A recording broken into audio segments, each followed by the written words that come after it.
स्त्रियांचे स्वाभाविक दोष. अनृतं साहसं माया मूर्खत्वमति लोभिता अशौचत्वम निर्दयत्वम स्त्रीणाम दोषाः स्वाभारजा. 1.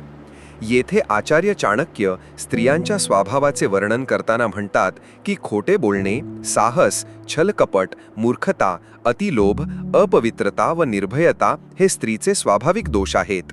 ही प्रवृत्ती स्त्रीमध्ये जन्मताच असते. त्या आपल्या दुसाहसामध्ये कोणतेही असे कार्य करू शकतात की ज्याच्यावर विश्वास बसत नाही.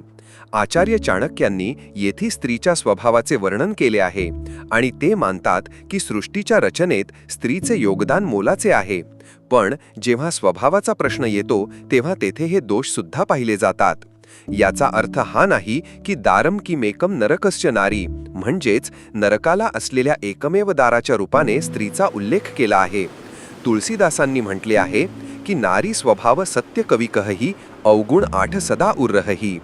या 8 अवगुणात याच श्लोकात असलेल्या नावांचा अनुवाद केला आहे.